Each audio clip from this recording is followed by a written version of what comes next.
Bapak Ibu Saudara, Jemaat Smyrna, selamat pagi, selamat hari Minggu. Salam damai sejahtera di dalam kasih Tuhan kita Yesus Kristus. Puji Tuhan dan bersyukur pada pagi hari ini Tuhan beri kesempatan kita untuk beribadah kepadanya. Sebelum ibadah dimulai, bersama-sama kita memperhatikan warta Jemaat Smyrna. Selamat datang di ibadah raya Smyrna yang ke-308 Minggu 5 September 2021. Semoga ibadah kita hari ini disertai dan dilindungi Tuhan. Bapak Ibu Saudara, silakan untuk melaporkan kehadirannya di grup WA Smyrna. Jam doa akan diadakan pada hari Rabu, tanggal 8 September 2021, pukul 18.30 WIB secara daring di rumah masing-masing. Bapak Ibu Saudara silahkan melaporkan kehadirannya di grup WA Smyrna. Kegiatan sekolah minggu setelah ibadah.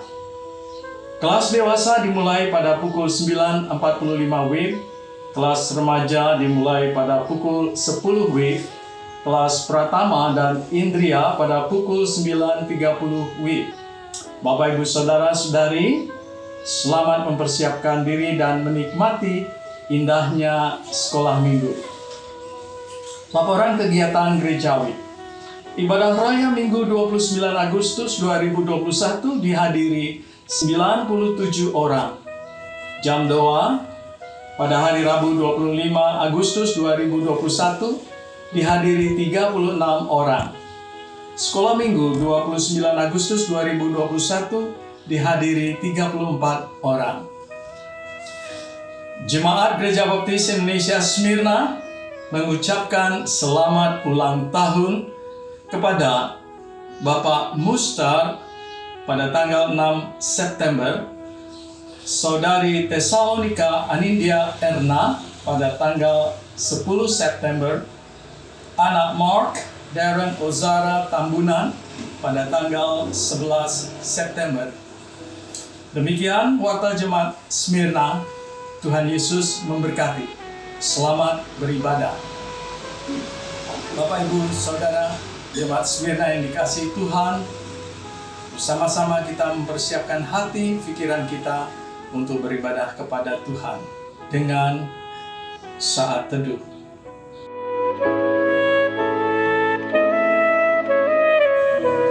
Amin.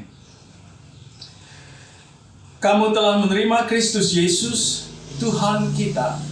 Karena itu hendaklah hidupmu tetap di dalam Dia. Kolose 2 ayat 6. Jemaat Smyrna yang dikasihi Tuhan, sebagai rasa syukur dan ungkapan sukacita, mari kita agungkan nama Tuhan dan muliakan Dia dengan satu pujian, Hai Kristen, pujilah. Nyanyian pujian nomor 37.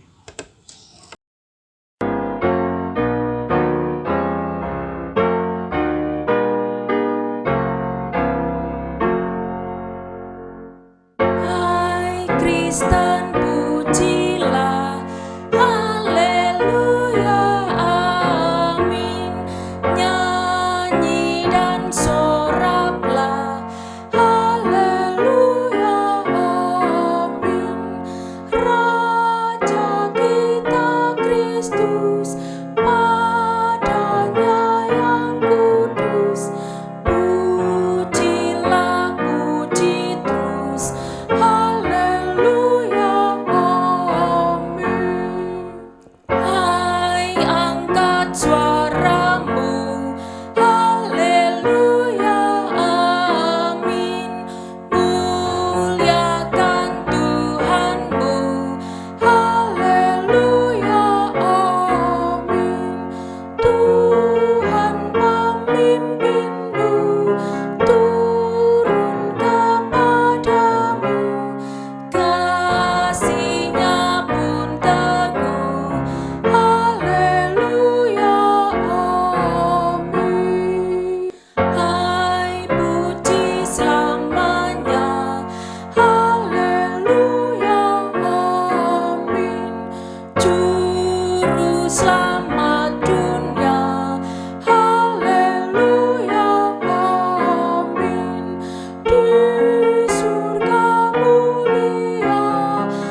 Bapak Ibu Saudara, kita berdoa.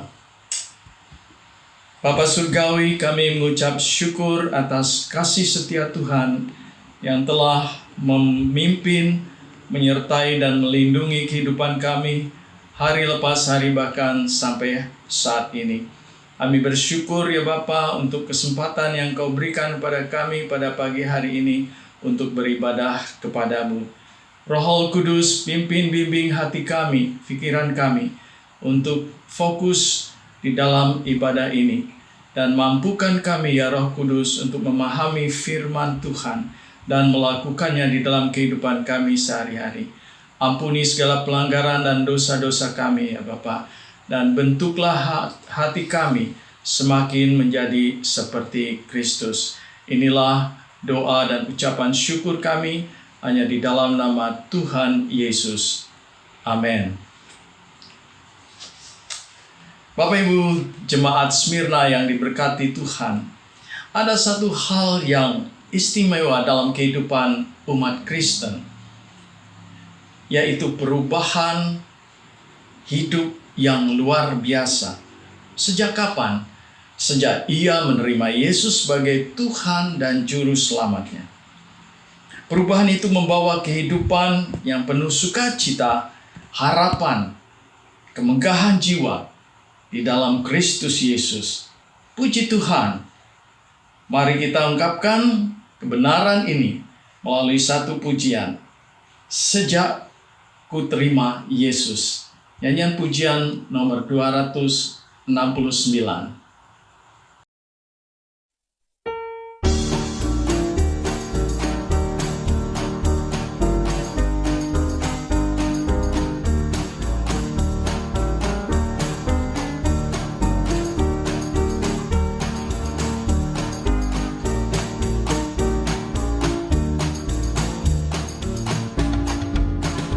Perubahan ajaib kini ku alami sejak ku terima Yesus.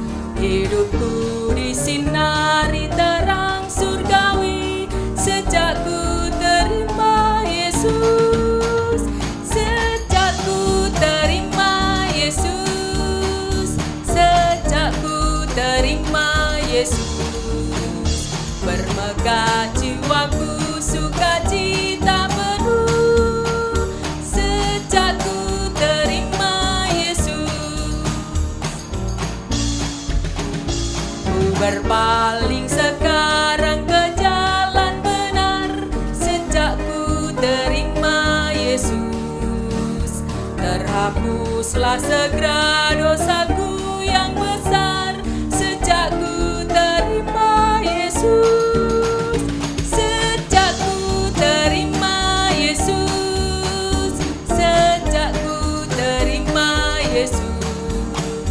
Bermegah jiwaku sukacita penuh sejak ku terima Yesus. Sekarang harapan dan selamatku penuh sejak ku terima Yesus. Aku tak bimbang lagi, hatiku teguh sejak ku terima Yesus.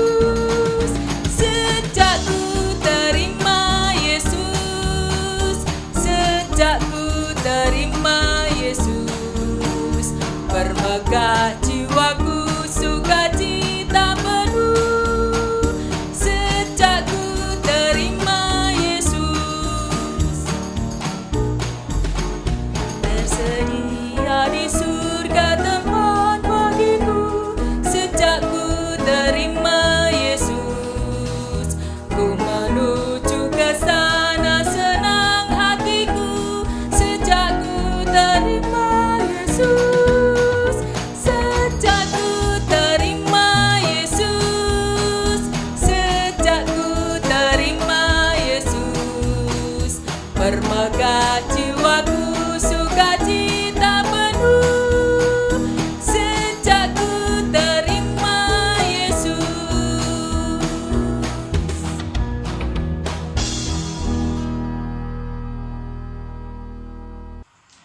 Jemaat Smyrna yang dikasihi Tuhan, tiba saatnya kita untuk mempersembahkan persembahan dan persepuluhan kepada Tuhan. Mari kita berdoa.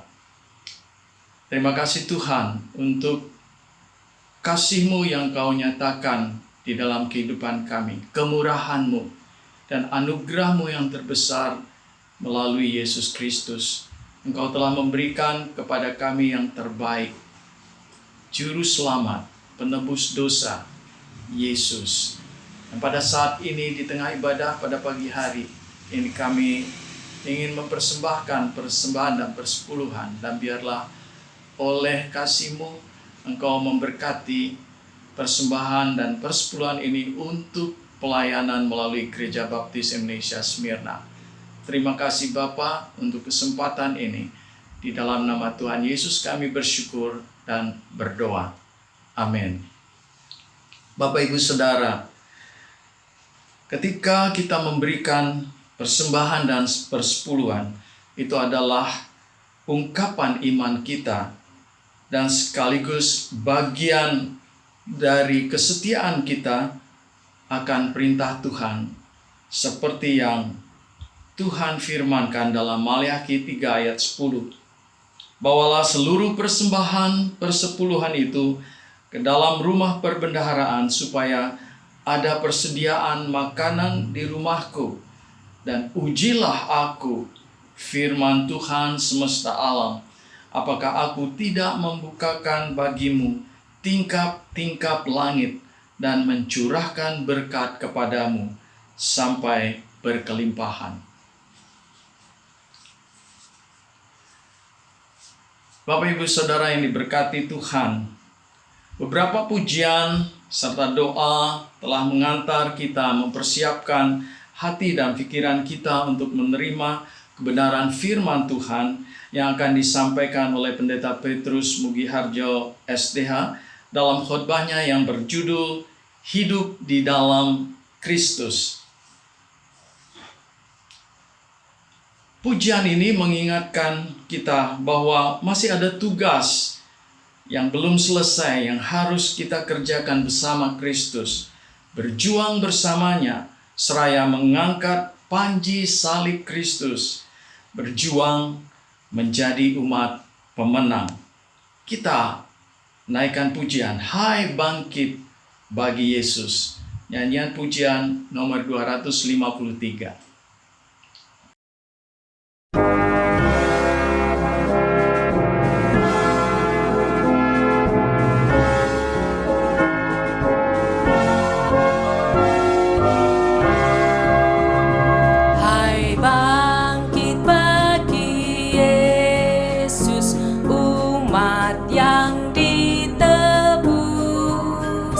Angkatlah tinggi-tinggi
Selamat pagi Bapak Ibu yang saya kasihi. Mari kita bersama-sama menundukkan kepala kita akan berdoa, bersiap diri mendengarkan bagian dari firman Tuhan. Bapak, kami bersyukur di minggu pertama di bulan yang baru yang Tuhan berikan kepada kami sekalian. Kami boleh kuat, sehat, dan bahkan teristimewa pada pagi hari ini kami kembali diperhadapkan dengan kebenaran firman Tuhan. Kiranya firman-Mu akan memberkati kami sekalian, bisa melalui nasihat maupun teguran dalam kehidupan kami, supaya kami semakin hari semakin diperkenan oleh Tuhan. Terima kasih Bapa, dalam nama Tuhan Yesus Kristus kami berdoa, amin. Bapak Ibu yang saya kasihi, firman Tuhan hari ini dengan judul Hidup di dalam Tuhan, dari nats kita di Matius pasal yang ke-5, ayat yang ke-48. Matius pasal 5 ayat yang ke-48, demikian firman Tuhan. Karena itu haruslah kamu sempurna, sama seperti Bapamu yang di surga adalah sempurna. Saya ingin mengulang ayat ini. Karena itu haruslah kamu sempurna, garis bawahi, sama seperti Bapamu yang di surga adalah sempurna. Bapak Ibu saya kasihi, kata sempurna berarti utuh, lengkap, tak bercacat ataupun tak bercela. Saya mengingat pada waktu Jody lahir dan Bu Nawang segera menanyakan kepada suster yang menolong persalinan tersebut. Bu Nawang berkata, apakah anakku sempurna? Dan suster itu menjawab, ya Bu, anaknya sempurna, yaitu artinya anaknya utuh, anaknya lengkap, anaknya tak bercacat, dan anaknya tak bercela. Dan puji Tuhan. Tetapi kalau kita melihat dalam kehidupan kita, di sekeliling kita, di mana kita ada, ternyata faktanya adalah tidak ada manusia yang sempurna di bumi ini. Meski manusia pada awalnya diciptakan sempurna oleh Tuhan. Siapapun mereka. Bahkan Rasul Paulus pun berkata bahwa saya sedang menuju kepada kesempurnaan itu. Dan aku sedang mengejar kesempurnaan itu. Itu artinya siapapun di antara kita tidak ada yang sempurna. Saya tidak sempurna. Bapak Ibu juga tidak sempurna. Rohaniwan, rohaniwati tidak sempurna. Jemaat-jemaat tidak sempurna. Semua manusia tidak ada yang sempurna di muka bumi ini. Itu faktanya. Sempurna itu adalah sebuah kondisi atau keadaan dan bukan anggapan. Tidak bisa orang berkata dia sempurna hanya menurut pandangannya sendiri. Atau bahkan diri sendiri, saya sudah seorang yang sempurna menurut anggapannya sendiri. Karena sempurna bukanlah sebuah anggapan, tetapi sempurna adalah sebuah kondisi, keadaan di mana tidak ada cacat celahnya. Tidak ada tidak lengkapnya, tidak ada tidak utuhnya, karena semuanya utuh, lengkap, tak bercacat dan tak bercela, dan itulah yang namanya sempurna. Dan sekali lagi, sempurna bukan anggapan, tetapi itulah kondisi dan keadaan. Di dalam nats kita, sempurna dibandingkan dengan kesempurnaan Bapa di surga. Kalau nats tadi dikatakan haruslah kamu sempurna, hendaklah manusia sempurna, hendaklah kita sempurna, dan kesempurnaan itu diperbandingkan dengan kesempurnaan Bapamu yang di surga. Sempurnamu sama seperti Bapamu yang di surga. Pertanyaannya adalah, mungkinkah kita bisa sempurna? Mungkinkah saya bisa sempurna? Mungkinkah Anda bisa sempurna? Perhatikan kalimat berikut. Hidup di dalam Tuhan harus sempurna. Karena jika ingin sempurna, harus hidup di dalam Tuhan. Menarik ya? Hidup di dalam Tuhan haruslah sempurna. Sempurnanya seorang percaya kepada Tuhan. Sempurnanya seorang pengabdi kepada Tuhan. Sempurnanya seorang pelayan di hadapan Tuhan. Karena jika ingin meraih kesempurnaan, Karena kesempurnaan hidup itu hanya ada di dalam Tuhan. Kalau kita tidak sempurna di hadapan Tuhan, maka tidak akan pernah bisa mencapai kesempurnaan hidup. Mari kita lihat konteks ayat ini. Apa yang harus sempurna dalam hidup orang yang di dalam Tuhan? Yang pertama, mengasihi sesama dengan sempurna. Ayat 43 dari Matius pasal yang kelima, saya baca. Matius pasal 5 ayat 43, kamu telah mendengar firman, kasihilah sesamamu manusia dan bencilah musuhmu. Bapak bisa kasihi ayat ini, nats ini atau perintah ini diterima salah oleh para guru Yahudi. Sehingga para guru Yahudi pada waktu itu mengajarkan kepada orang-orang, pada para muridnya, bahwa sesama manusia itu adalah orang-orang sebangsanya, adalah orang-orang sesukunya, adalah orang-orang yang baik kepadanya, adalah orang-orang yang berkenan kepadanya untuk diterima sebagai teman. Dan mereka itu adalah orang-orang yang disebut sebagai sesama. Sehingga kata sesama di situ dibatasi oleh guru-guru Yahudi. Oleh karena sesama tidak menuju kepada semua orang, tetapi sesama itu terkhusus kepada orang-orang yang sebangsanya saja, yang sesukunya saja, dan bahkan orang-orang yang baik dengannya saja. Dan ketika dia baik, maka dia berkenan untuk menjadikan mereka teman. Dan itu disebut sebagai sesama. Parahnya lagi, orang-orang yang tidak baik, orang-orang yang bersikap kurang baik kepada mereka, yang tidak berkenan, dikatakan bukanlah orang yang layak untuk dikasihi. Namun orang-orang itu layak untuk dibenci dan disingkirkan. Sekali lagi, karena orang-orang Yahudi, para guru Yahudi mengajarkan bahwa sesama adalah orang-orang sebangsanya, sesukunya yang bersikap baik kepadanya. Jadi kalau ada orang yang tidak baik kepadanya, dikatakan itu bukan sesamanya. Jika mereka digolongkan sebagai sesamanya, maka mereka mengajarkan bahwa mereka berhak untuk menerima kasih dari mereka. Tetapi orang-orang yang memusuhinya, orang-orang yang membencinya, dianggap bukanlah sesama, sehingga mereka tidak layak mendapatkan kasih mereka. Yang layak adalah mendapatkan kebencian kepada mereka, sehingga mereka bisa saja disingkirkan. Parah bukan pengajarannya? Tetapi bangsa Israel sebagai umat Tuhan tidak diajarkan demikian. Tuhan mengajarkan kepada umat supaya umat tetap mengasihi sesama apapun kondisi dan keadaannya. Umat harus mengasihi sesama bagaimanapun respon mereka, bagaimanapun emosi mereka, keadaan mereka. Sebagai contoh, bangsa Edom, orang-orang Edom, bangsa Mesir, orang-orang Mesir, mereka adalah orang-orang yang mendatangkan petaka atas Israel. Mereka adalah orang-orang yang mendatangkan celaka atas Israel, mendatangkan duka atas umat Tuhan, bahkan mendatangkan sakit hati kepada mereka. Namun firman Tuhan berkata kepada mereka bahwa umat Tuhan dilarang memandang keji kepada mereka. Dilarang memandang keji kepada bangsa Edom, dilarang memandang keji kepada bangsa Mesir.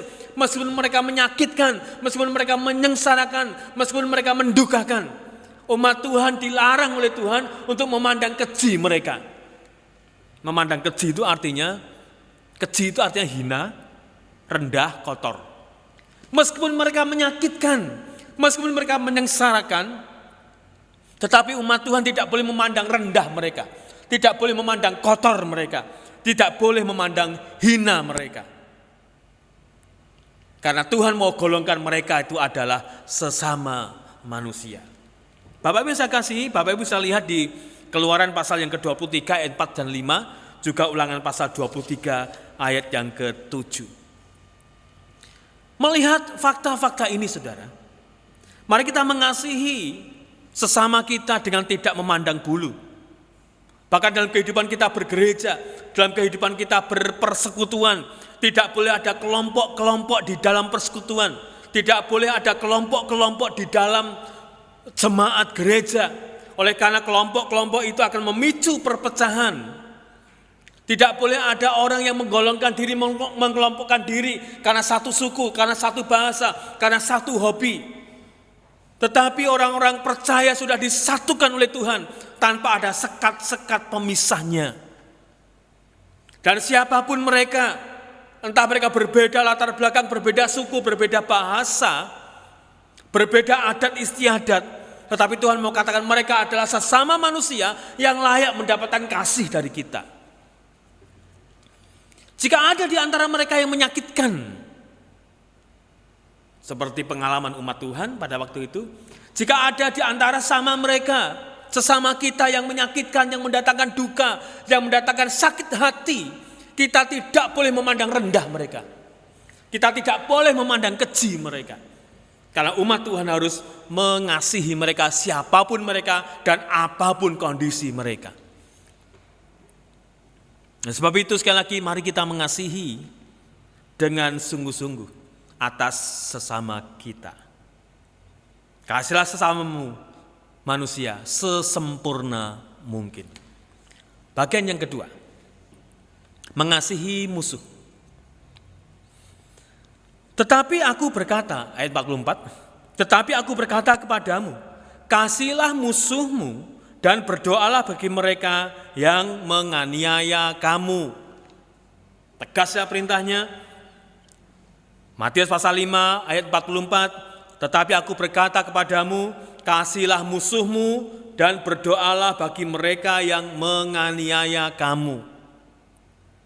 Faktanya adalah, sebanyak-banyaknya orang yang mengasihi kita, ada saja mereka yang membenci dan memusuhi kita. Sebanyak-banyaknya orang yang mau bersahabat dengan kita, yang sungguh-sungguh menaruh belas kasihan kepada kita, menaruh kasih yang tulus kepada kita. Namun ada saja mereka yang membenci kita dan bahkan memusuhi kita. Itu faktanya. Dan bahkan kadang-kadang kita terlena, kita kecelek. Orang yang dianggap sahabat ternyata orang yang membencinya. Orang yang dianggap teman baik ternyata orang yang menyakiti hatinya. Tetapi siapapun mereka, itu fakta dalam kehidupan kita. Bahwa tidak semua orang itu mengasihi kita. Tidak semua orang itu senang dengan kita.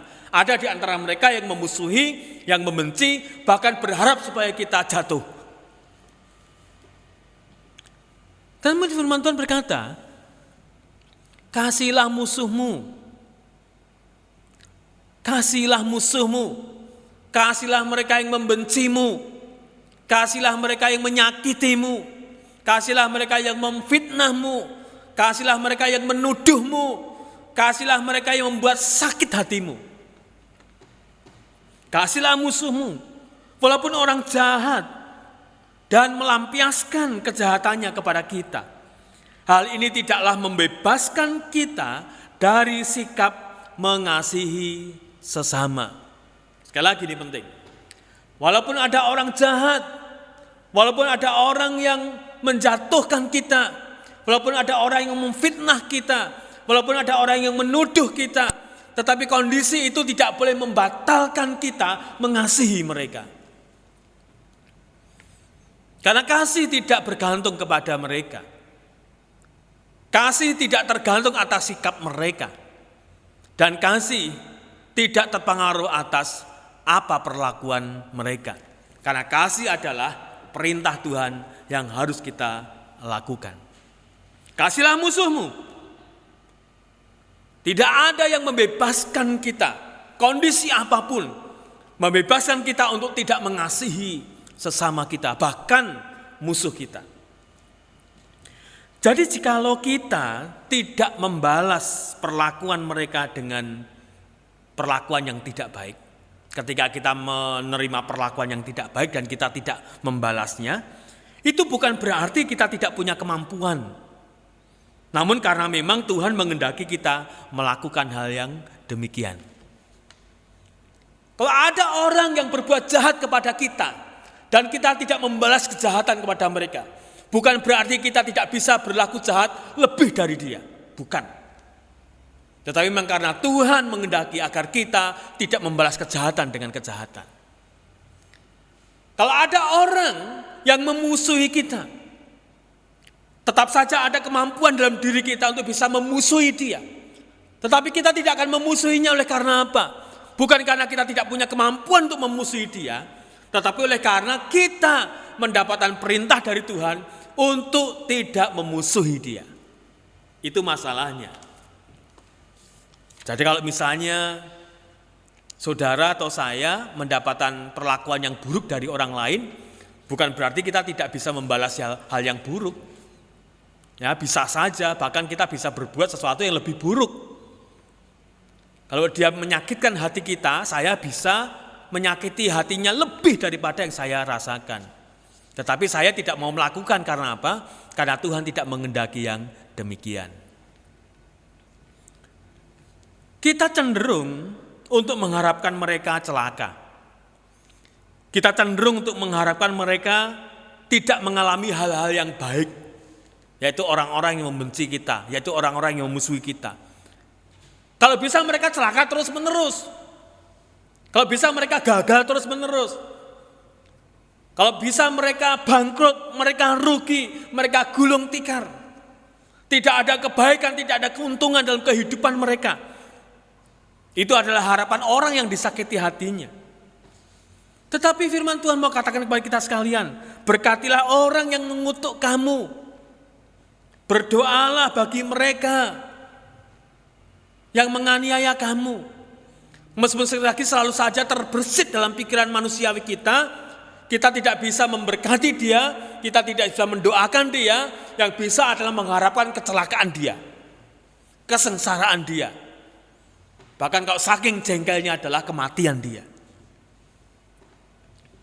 Berkatilah orang yang mengutuk kamu. Bukan berarti kita tidak bisa mengutuk. Kita bisa. Dari pilihan kita akan keluar kata-kata kutuk apa kata-kata berkat. Menghadapi hinaan, menghadapi cercaan, menghadapi tuduhan, mendengarkan kata-kata yang menyakitkan, namun merespon dengan tetap ramah dan tetap berbuat baik. Karena menyadari bahwa pembalasan adalah haknya Tuhan. Pembalasan itu milik Tuhan. Pembalasan itu yang mengerjakan adalah Tuhan. Pembalasan itu adalah yang melakukannya Tuhan. Kita tidak punya hak untuk membalas mereka. Membalas kejahatan dengan kejahatan bukanlah watak seorang percaya. Membalas kejahatan dengan kejahatan bukanlah watak seorang Kristen. Mestinya membalas kejahatan dan dengan kejahatan bukanlah sebagai watak kita. Tapi balaslah kejahatan dengan kebaikan. Justru pada waktu kita menghadapi hal-hal yang tidak menyenangkan, itu merupakan kesempatan bagi kita untuk melakukan kehendak Tuhan yang menunjukkan ketaatan kita kepada Dia. Bapak Ibu saya kasihi, mari kita mengubah cara pandang kita. Ketika kita disakiti orang, ketika kita dibenci orang, ketika kita dimusuhi orang, mari kita pandang bahwa kondisi itu merupakan kesempatan buat kita untuk menunjukkan bahwa kita adalah orang-orang yang taat kepada Tuhan. Dengan tidak membalas kejahatan kepada mereka, dengan tidak membalas kebencian kepada mereka, dengan tidak membalas dendam kepada mereka, tetapi tetap menunjukkan kasih kepada mereka. Karena perintahnya apa? Kasihilah musuhmu. Akhirnya Bapak Ibu yang saya kasihi, mari kita sempurna di dalam Tuhan. Sempurna di dalam mengikut Dia, sempurna di dalam percaya kepadanya, sempurna di dalam setia kepadanya. Karena di dalam Dialah kita bisa sempurna mengasihi seperti Tuhan mengasihi.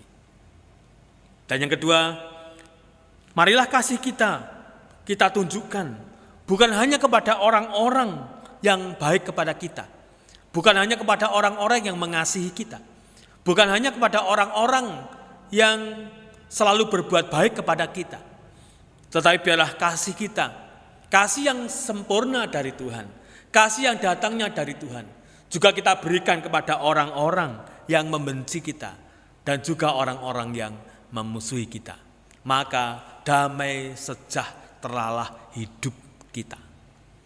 Bapak Ibu saya kasihi, hidup di dalam Tuhan adalah hidup yang sempurna mengasihi.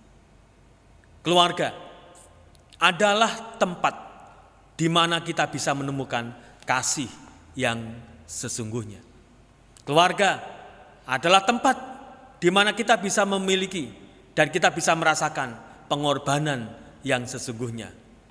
Keluarga Smyrna, apakah sungguh-sungguh dalam keluarga Smyrna itu kita bisa menemukan kasih dan pengorbanan? Mari kita berdoa. Kami bersyukur atas firman-Mu pada pagi ini ya Tuhan. Kiranya firman-Mu akan menolong kami sekalian untuk bisa hidup semakin hari semakin diperkenan oleh Tuhan. Kami boleh semakin sempurna di dalam Tuhan dan kami boleh menyenangkan hati Tuhan. Terima kasih Bapa buat firman-Mu pada pagi ini dan di dalam nama Tuhan Yesus Kristus kami berdoa. Amin. Bapak Ibu Saudara yang dikasihi Tuhan, bersyukur atas firman Tuhan pada hari ini dan tiba saatnya kita merespon kebenaran firman Tuhan yang telah memberkati kita dalam satu pujian, hidupku Tuhan kini milik-Mu. Nyanyian pujian nomor 226.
Mari bersama-sama kita menundukkan kepala kita akan berdoa, menaikkan syafaat kita, dan juga memohon berkat Tuhan.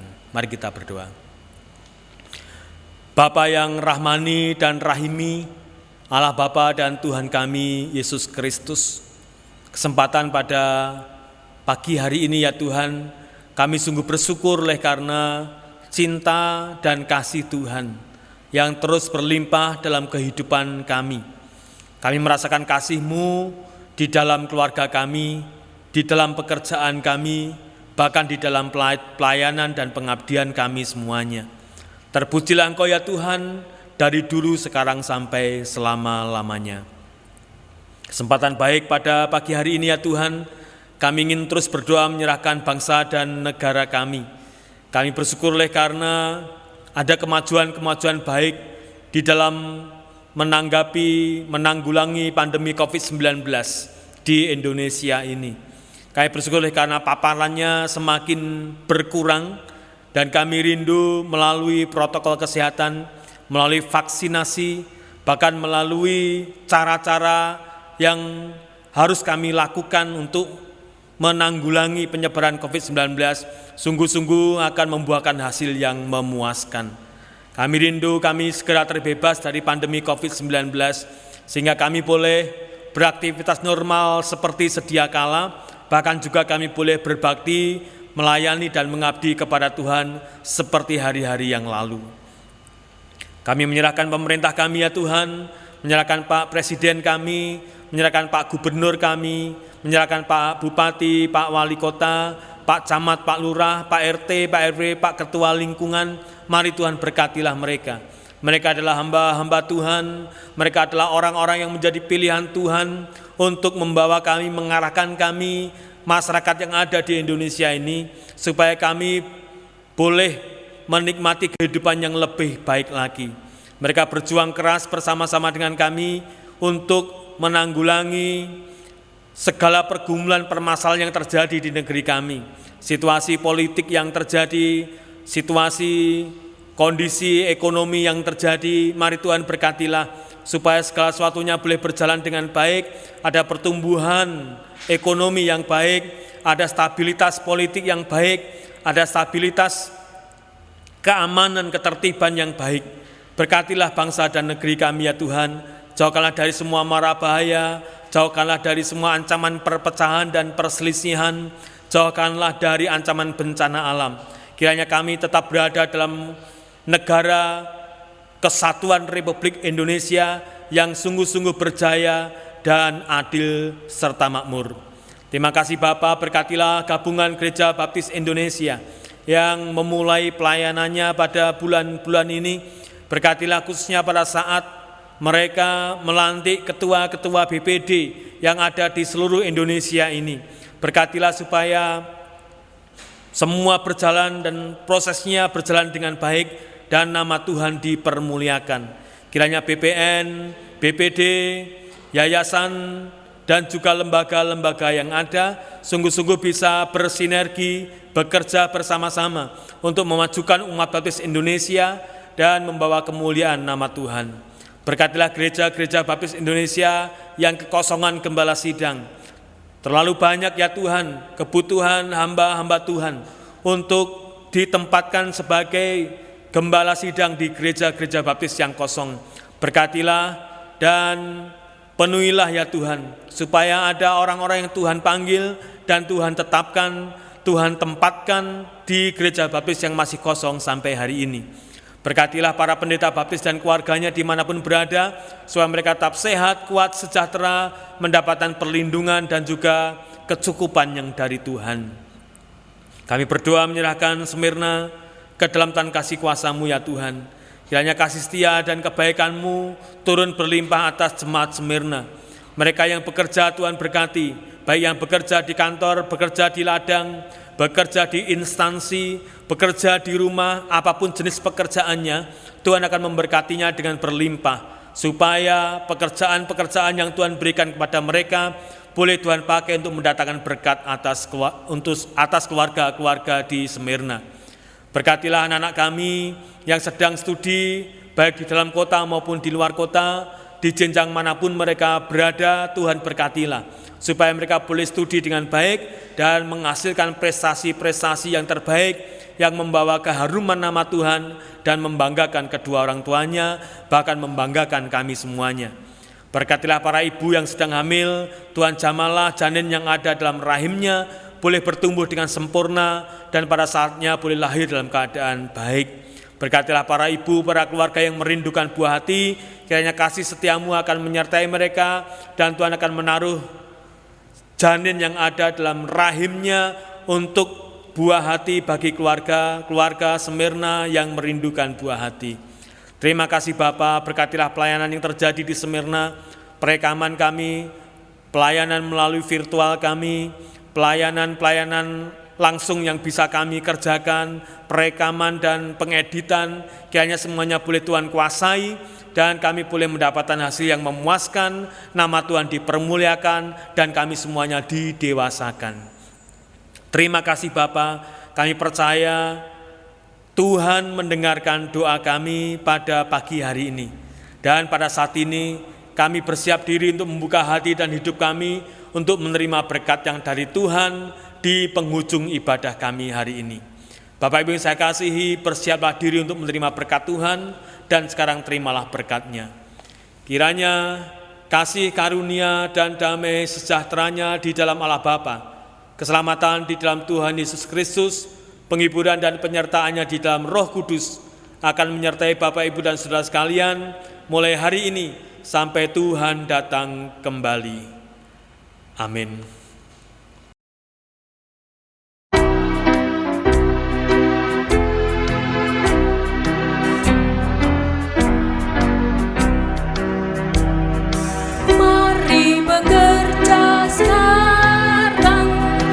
Malam segera tiba, hari pun masih pagi, janganlah lengah. Tak lama lagi waktu, hari segera siang. Mari bekerja sekarang, nanti habis terang. Mari bekerja sekarang, di hari terang benderang. Saat beristirahat pastikan datang. Tiap detik gunakan agar Tuhan senang. Mari bekerja sekarang, nanti habis terang. Mari bekerja sekarang, malam telah dekat. Hari segera berakhir, kerjalah giat. Rajinlah isi waktu, hari telah potong. Mari bekerja sekarang, nanti habis terang.